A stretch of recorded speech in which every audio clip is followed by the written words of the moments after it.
Olá, galerinha do sétimo ano, sejam bem-vindos para mais uma aula de Sociologia. E a gente já iniciou, nós já iniciamos aí uma conversa sobre cidadania. Essa aula aqui, nós já fizemos acho que umas 2 aulas sobre cidadania e então estamos ainda nesse caminho aí para aprender mais sobre o que é isso, afinal, cidadania, né? Vamos lá, vamos para o quadro para a gente dar continuidade a essa discussão? Olha só, então a gente está na parte 3, né? O que é cidadania? Mas hoje a gente vai falar um pouquinho mais sobre os direitos e deveres, né? Mas vamos retomar aí essa ideia de cidadania que a gente já discutiu na aula anterior, né? Nas aulas anteriores. Que a cidadania, quando ela começou ali, teve o boom da cidadania, ela não foi para todo mundo. Ela já começou ali limitando as pessoas, né? Mulheres não poderiam participar da cidadania, estrangeiros ali quando ela começou na Grécia Antiga. Então, a cidadania ela já chegou limitada. Ela foi, ao longo dos anos, ela foi conquistada, gente. Tudo que a gente tem hoje de lei, de legislação, ela foi algo conquistado dia a dia, luta por luta. Então, quando alguém quer retirar uma lei, um direito nosso, né, a gente não pode deixar isso ocorrer, a gente precisa vigiar, inclusive, para que esses nossos direitos que foram conquistados com muita luta, eles permaneçam aí, que eles nunca acabem, né? Mas para isso a gente precisa ficar em constante vigilância, tá? Vamos ao quadro, olha só. E a gente já falou o que é cidadania, mas a gente vai dar uma retomada, porque nós vamos falar um pouquinho mais sobre esses direitos e deveres do cidadão, né? Então, olha só, de acordo com o dicionário, cidadão é a pessoa que se identifica culturalmente como parte de um território e seus costumes. Então, cidadão é aquela pessoa que faz parte, ou seja, se identifica, né? E faz parte também, né? Se identifica e faz parte, se identifica culturalmente como parte de um território e seus costumes. Então, cidadão é essa pessoa que se identifica culturalmente, né? Eu sou da sociedade brasileira, sou uma cidadã brasileira, né? E eu me identifico culturalmente como parte desse território que é o Brasil e os costumes dos brasileiros, né? Das nossas formas de agir, de pensar, de ser brasileiro. Então, cidadão é a pessoa que se identifica culturalmente como parte de um território e seus costumes. É aquele que usufrui dos direitos, olha só, não é só mar de rosas. É aquele que usufrui dos seus direitos, tá? E que cumpre os seus deveres, porque ser cidadão não é só dizer, eu tenho direito disso, eu tenho direito àquilo, mas também precisa cumprir, gente, os seus deveres que são estabelecidos em lei. Então, ser cidadão é também entender que cada ação que a gente faça, cada açãozinha que a gente faça, ela tem um efeito para nós e para o coletivo. Ser cidadão é o tempo inteiro a gente pensar no coletivo, né? Pensar que o efeito daquela ação, ela vai ter um efeito para mim e para os outros, né? Então, a cidadania, ela é feita de você possuir esses direitos, mas também cumprir os seus deveres estabelecidos em lei. Lembrando que a lei, a legislação, ela veio aí para tentar regular essa vida em sociedade, né? Toda essa nossa vida, imaginem só, teve um tempo aí que essas leis elas não existiam. Você imagina só, meu Deus, professora, sério? Não existia, gente. Não existiam essas leis. A pessoa ali era regulada pela consciência dela. E se ela não tivesse consciência de algumas coisas, como que faria? Como que era feito? Não era, né? Não era respeitado. Então a lei, ela existe para regular a vida social, para regular a vida em sociedade, para as pessoas terem limites em relação às outras. Ei, não pode fazer isso. Ei, não pode fazer aquilo. Ei, opa, olha só. Então, a lei, ela vem regular a vida em sociedade. Mas já teve um tempo que ela não existia, né? Ela foi criada para isso, tá? Vamos ao quadro, olha só. Então, ser cidadão é também entender que a minha ação, ela vai ter um efeito para mim e um efeito para o coletivo, para as outras pessoas, tá? E aí, olha só, falando um pouquinho de direitos, a Constituição de 88 tem 5 capítulos destinados somente aos direitos fundamentais.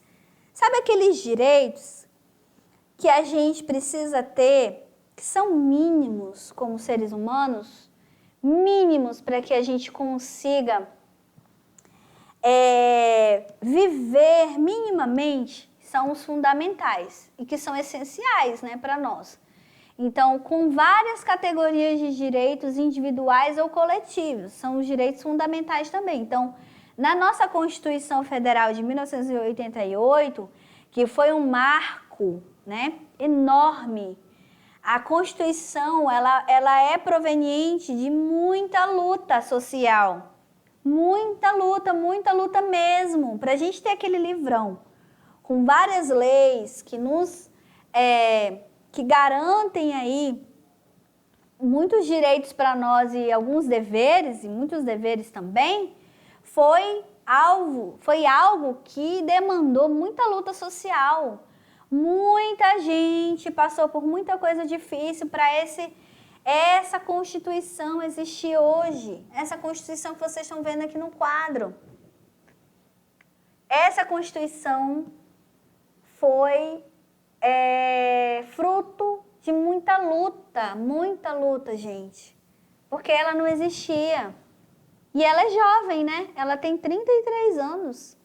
É uma Constituição, nossa Constituição só foi criada há 33 anos e muita gente já quer tirar esses direitos nossos que estão aí dentro. Então, aqui, né, o símbolo da justiça, tem essa venda nos olhos para ser imparcial, né? Não olhar cor, não olhar credo, não olhar situação financeira, né? A justiça, ela deve ser assim. Então, olha só, a Constituição, ela tem 5 capítulos destinados somente aos direitos fundamentais do cidadão, de nós, né? Como brasileiros aí. Ela foi criada há pouco tempo e nós devemos vigiar para que essas leis, elas não sejam aí retiradas de nós, esses direitos. E olha só, falamos agora dos direitos fundamentais, que são aqueles direitos mínimos para que a gente consiga viver em sociedade. São os direitos mínimos para que a gente consiga estabelecer os mesmos pontos de partida, um em relação aos outros. E agora tem os direitos coletivos, né? Eu trouxe uma imagem aqui muito marcante das pessoas pedindo a eleição. Essa eleição de cada um ir lá e votar na urna, ela foi um direito conquistado, gente. Não foi dado para nós. Olha o tanto de gente que foi para a rua para a gente conseguir esse direito. Vocês sabiam que as pessoas não votavam nos seus representantes? Isso não existia aqui no Brasil. E esse movimento, que é o movimento Direta Já, ele foi um movimento para que a gente tivesse o poder do voto, a gente parasse de quem tinha poder escolher quem ia nos representar. Nós hoje vivemos uma democracia, né? Podemos ir lá escolher nossos representantes depois de muita luta. luta, depois de muita gente aqui, ó, indo para as ruas. Olha aqui, um monte de gente indo para as ruas, fazendo manifestação, dizendo que quer ir lá votar e nós devemos ter esse direito de ir lá e escolher os nossos representantes, porque não era assim. Então, os direitos coletivos, ou seja, esse direito que é coletivo, que diz respeito a todo mundo aqui, eles são conquistas sociais reconhecidas em lei, como o direito à saúde é um direito coletivo, o direito a um governo honesto e eficiente é um direito coletivo, o direito ao meio ambiente equilibrado é um direito coletivo.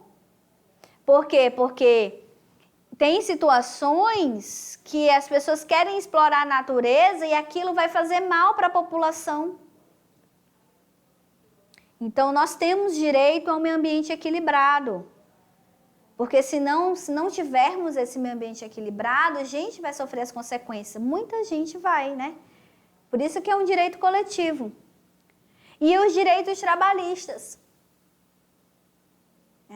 Por quê? Porque os trabalhadores não tinham uma lei que dissesse assim, chegue às 8 da manhã, saia às 18, né? Não existia isso.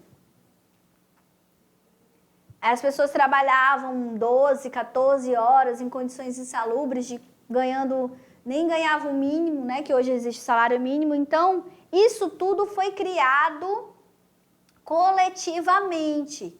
Muita gente foi para a rua, muita gente morreu, muita gente deu a vida para que a gente tenha esses direitos que a gente tem hoje, né? Se a gente tem um horário fixo no trabalho, isso tudo foi um direito conquistado. Né? Se a gente tem um salário mínimo, foi um direito conquistado. Tá certo, gente? Então, esses são os direitos coletivos, tá? E aí, agora vamos para os direitos individuais, né? E coletivos, que são os direitos ligados ao conceito de pessoa humana e a sua personalidade, tais como a vida, a igualdade, a dignidade, a segurança, a honra, a liberdade e a propriedade. Então, esses direitos individuais e coletivos, eles são ligados à pessoa humana ou à sua personalidade. Aquilo que pode te ferir enquanto pessoa humana, né? São esses direitos aí, que estão ligados à vida, à igualdade, à sua dignidade, à sua segurança, à honra, à liberdade e à propriedade, tá? Essa foto que tá aí, ela é a foto que quando foi promulgada a Constituição de 1988, né?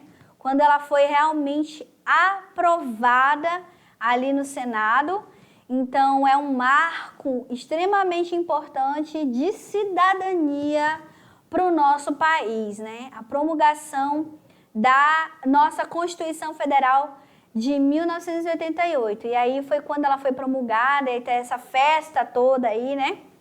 No Congresso, marco importante aí para o nosso país, tá? Existem leis importantes que não podem ser deixadas, né? Que não pode deixar de ser conhecida pelos brasileiros. Que eu falei lá para o 6º ano, mas eu estou retomando aqui para vocês, que é o Estatuto da Criança e do Adolescente e o Estatuto do Idoso. Gente, eu falei para o 6º ano, mas aí eu vou falar para vocês agora que nenhuma lei, ela nasce do nada, né? Nenhuma lei, ela nasce do nada, ela nasce de angústia social, ela nasce de muitas injustiças, ela nasce de anseios da sociedade. Então, as crianças, elas eram vistas como adultas. Queriam colocar as crianças para trabalharem 14 horas como adultos, em locais insalubres, ganhando menos. Crianças nas fábricas trabalhavam a partir dos 6 anos de idade. Olha só, crianças de 6 anos de idade trabalhando jornadas exaustivas de 14 horas, né? Então, A lei, as legislações, ela vem de muitas angústias do povo, né? O povo está ali sedento a uma lei que os proteja, né? E é o ECA, o Estatuto da Criança e Adolescente, ele veio para isso, tá? Para proteger a criança e dizer, família, sociedade, Estado, ei, você tem responsabilidade sobre as crianças que são vulneráveis e que estão em pleno desenvolvimento. E aí também vem o Estatuto do Idoso, que precisa, né, que é um estatuto, são as leis que protegem o idoso, né? Porque o idoso, ele também fica vulnerável socialmente, fica vulnerável ali em relação a tudo dentro da sociedade. Ele deixa de ser produtivo, ele trabalhou a vida inteira, deixa de ser produtivo e, infelizmente, muita gente maltrata. Ah, não serve mais, é como se dissesse assim, não serve mais, né? Então, o estatuto, ele vem para proteger o idoso. A família tem responsabilidade sobre o idoso, tem que cuidar, respeitar, zelar, por quem tanto fez isso por nós, né?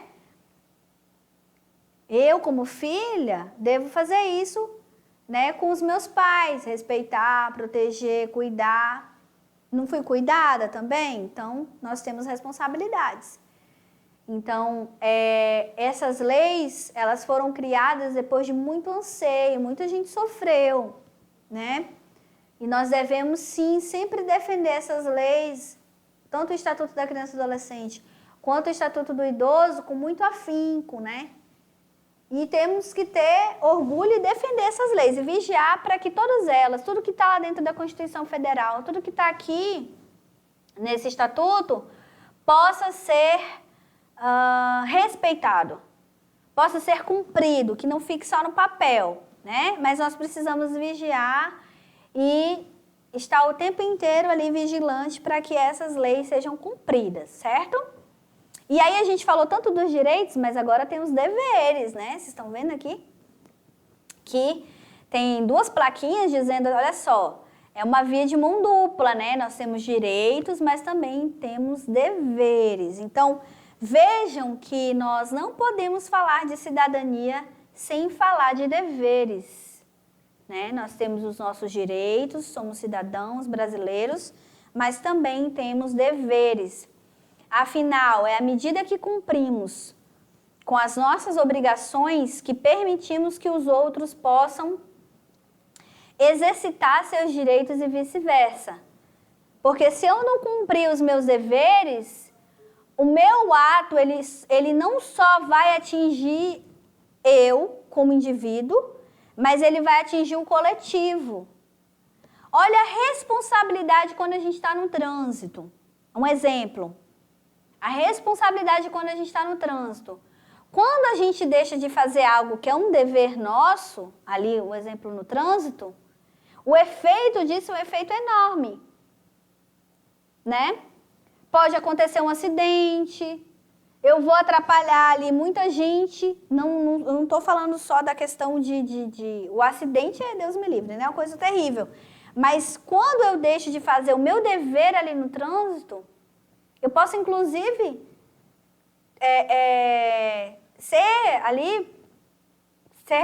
tirar a vida de uma pessoa quando eu passo num sinal vermelho. Eu não estou só fazendo algo ruim para mim, mas eu estou fazendo algo ruim para o coletivo, para várias pessoas. Ocasionar um acidente é a máxima, né, disso. Então, os deveres, eles servem para que a gente permita também que os outros, né, que toda essa sociedade, toda essa cidadania funcione. Quando a gente cumpre com as nossas obrigações, a gente permite que os outros também possam exercer seus direitos, né, e toda essa sociedade, ela possa funcionar aí em harmonia. Então, a gente tem que entender que a cidadania, ela é uma via de mão dupla. Eu tenho os meus direitos, mas também eu necessito cumprir os meus deveres, tá? E essas são as referências bibliográficas. A gente ainda vai continuar falando sobre a cidadania, a gente vai trazer ainda mais questões sobre a cidadania. Lembrar vocês que eu deixei uma atividade, espero que vocês realizem. Fiquem bem e até a próxima aula. Até mais. Tchau, tchau.